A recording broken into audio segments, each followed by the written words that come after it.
Hello दोस्तों, I take take channel में आपका स्वागत है। मैं वीरेंद्र सिंह आपको आज एक ऐसी मोटिवेशन कहानी सुनाने जा रहा हूँ। वैसे बहुत दिन हो गए मेरे इस चैनल में, जो कि आज तक मैंने कोई वीडियो नहीं किया और मेरे जो चैनल है थोड़ा डाउन हो गया है, इसलिए आपका बहुत बहुत धन्यवाद। मेरे चैनल पर सब्सक्राइबर की संख्या 16,000 से भी ऊपर हो चुकी है। तो सब जितने भी दर्शक हैं, जितने भी हमारे चैनल को देखते हैं, उन्हें बहुत बहुत धन्यवाद करता हूं और उनका आभार प्रकट करता हूं, क्योंकि जो भी चैनल है वो आपकी वजह से चला हुआ है और इस चैनल को हम ग्रो कर सकते हैं। आप हमारे अगर चैनल में हमारे चैनल को सब्सक्राइब और लाइक और कमेंट करेंगे तो हमारा चैनल आगे जा सकता है और आप हमारा सहयोग करें हमारे चैनल को आगे बढ़ाने के लिए। गले की समस्या की वजह से मैं कुछ वीडियो नहीं डाल पाया था, इकला हूँ, इसलिए आज आपको एक ऐसी कहानी, मोटिवेशनल कहानी सुनाने जा रहा हूँ जो आप मोटिवेट होंगे। जो आजकल हमारे भारत के अंदर जो राजनीति चल रही है उसी के आधार पर एक, वैसे हमारी इस चैनल के माध्यम से किसी को ठेस पहुँचाने की ज़रूरत नहीं है, केवल हम आपको कहानी सुनने, आप जो भी समझें हम समझाने जा रहे हैं। तो मेरी कहानी का शीर्षक है अंधे नगरी चौपट्टे राजा, टके शेर भाजी टके शेर खाजा। तो ये हमारे 8वीं कक्षा में मैं हिंदी पढ़ाता था तब की मुझे आज तक याद है, तो मैं आपको शेयर कर रहा हूँ इस कहानी को। तो कहानी ऐसे है, एक साधु था और बहुत माने हुए साधु थे। तो एक चेला उसके पास आता है, एक व्यक्ति आदमी, और हाथ जोड़ के बोलता है, हे गुरु महाराज, मुझे भी अपना चेला बना लीजिए। बोला, बेटा चेले बन के तू क्या करेगा? नहीं महाराज, मुझे भी अपनी चरणों में जगह दे दिए। तो उस गुरु को रहम आ गया उसके पास, तो उसने उसको अपना चेला बना लिया। तो उस चेले को गुरु के पास बहुत दिन हो गए। गुरु उसको कुछ चीज़ें बताता, बढ़िया बढ़िया चीज़ें बताता। तो वो कहता, बेटा देख, तू अब बड़ा हो गया है और तुझे सब चीज़ का ज्ञान हो गया है। मैं तुझे एक लास्ट बात बताना भूल गया, मैं आज आपको बताने जा रहा हूँ। बताओ गुरुदेव। गुरुदेव बोले, बेटे देख, हमारे 4 दिशाएं होती हैं। इन 4 दिशाओं में एक दिशा को छोड़कर 3 दिशा में कहीं भी चले जाना, पर तुम चौथी दिशा में नहीं जाना, नहीं तो आपको बहुत बड़ा खतरा हो सकता है। गुरु आप जैसे कहेंगे वैसे मान जाऊंगा, मेरे आप गुरु हैं, आप मुझे अच्छा बताएंगे, चेला बोला। चेला को बहुत दिन हो गए गुरु के पास रहते रहते। गुरु चेला को यही बताते, बेटा 4 दिशा में, उत्तर पूरब पश्चिम, इन 3 दिशा चले जाना, पर दक्षिण दिशा में मत जाना। चेला एक दिन गुरुजी उनके घूमने चले गए, भ्रमण करने के लिए, दर्शन करने के लिए। तो चेला अकेला रह गया। तो चेला बोला, भाई आज गुरुजी नहीं है, गुरुजी दक्षिण दिशा के लिए मना करते हैं, तो गुरु आज ऐसा करते हैं, दक्षिण दिशा के लिए चलते हैं, देखते हैं क्या होता है। तो चेला दक्षिण दिशा के लिए चल दिया कि गुरु इसकी क्यों मना करते हैं, आज जांच करके देखते हैं। तो गए वहां पे चेला ने क्या देखा, वहां एक टके में, मीन्स 1 रुपये में बहुत सारा माल आता, सब्जी फल फूल, मतलब मस्त। कुछ मांगता, कुछ आता और उनसे फल फूल खा के मोटा ताजा हो गया। जब ताजा हो गया, लाल सुर्ख चेहरा हो गया, कहने लगा एक मन ही मन में, गुरुदेव तो वैसे ही नहीं करते थे, यहाँ तो बहुत मजे आते हैं। अब गुरुजी बताओ कितनी बढ़िया चीज है, यहाँ 1 रुपये में बहुत सारी चीजें मिलती हैं, फल फूल खाने के लिए और सब कुछ मौज है, और यहाँ भिक्षा भी अच्छी मिलती है। तो कुछ दिन रहते रहते, उसे बहुत दिन हो गए उस देश में। तो क्या होता है, एक व्यक्ति है उस शहरपनाह में, तो उस व्यक्ति की एक बकरी मर जाती है। जो बकरी वाले की एक बकरी मर जाती है। तो बकरी मरती है किसी व्यक्ति की दीवार के नीचे दब के। तो वो राजा के पास जाता है अपनी फरियाद लेके, राजा साहब मेरी बकरी मर गई। कैसे मरी? राजा साहब बोले कि जो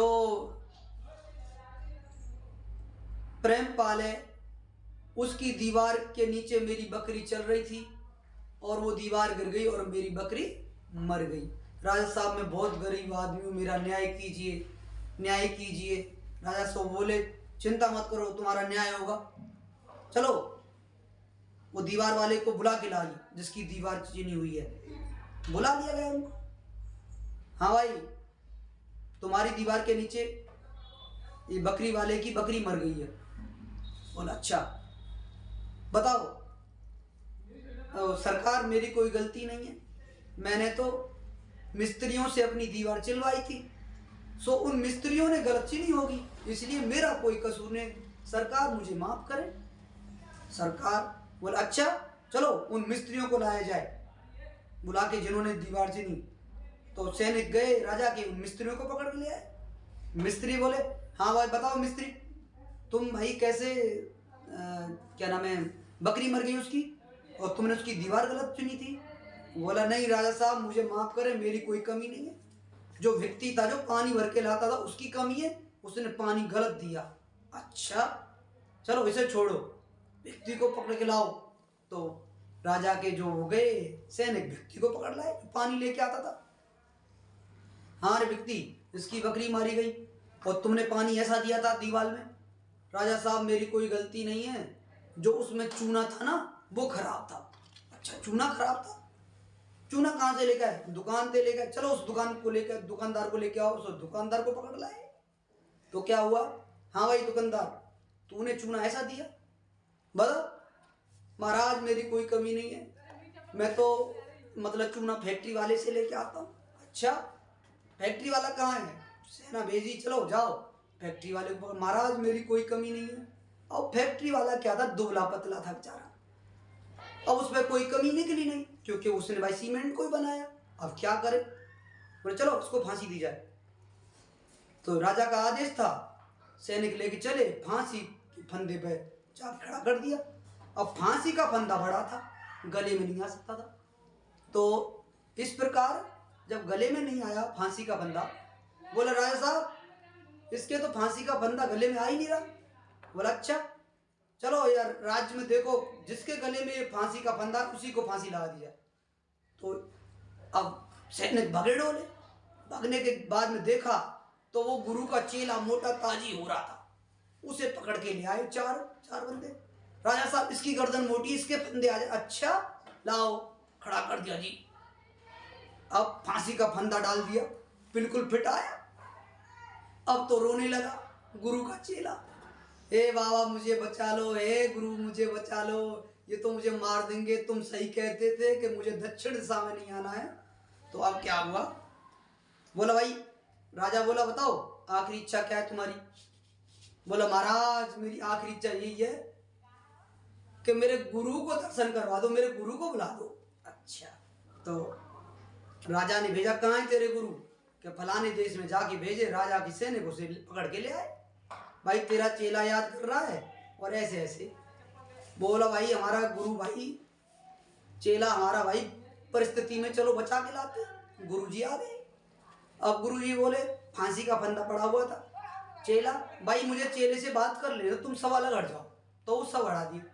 गुरुजी बोले देख मैं कहूँगा मेरे गले में फांसी लगनी चाहिए, मुझे फांसी लगनी चाहिए, तू कहना मुझे फांसी लगेगी, ठीक है ना? ठीक है मैं संभाल लूँगा, बस तुझे यही करना, हम दोनों आपस में झगड़ा करेंगे। बोला ठीक है गुरु। अब गुरु ने जो फांसी को बंदा जो चेला के गले में, अपने गले में गिर दिया। नहीं चेला हट, मैं मरूंगा। अब गुरु के मत निकाल के फिर चेला ने अपने गले में फांसी को, मैं मरूंगा गुरु पहले, नहीं मैं मरूंगा, चेला तू क्यों, मैं मरूंगा। ऐसे करके आपस में झगड़ा होना स्टार्ट हो गया। तो क्या हुआ? राजा बोला भाई क्यों लड़ रहे हो वैसे, भाई तू क्यों मरेगा? गुरु से बोला राजा साहब तुम्हें नहीं क्यों बताऊं मैं? नहीं भाई हमें बताओ भाई ऐसी क्या चीज है जिससे तुम आपस में झगड़ रहे हो फांसी के लिए? और राजा बोला राजा साहब ये तुम्हें कान में बताऊंगा, कान में, कि जो कोई या फांसी पे आज लटक के मरेगा वो स्वर्ग में जाएगा। राजा साहब बोला अच्छा ऐसी बात है, हटाओ चेले को। चेला हटा दिया, राजा साहब ने अपने गले में फंदा डाल लिया। सुन रहे? तो क्या हुआ?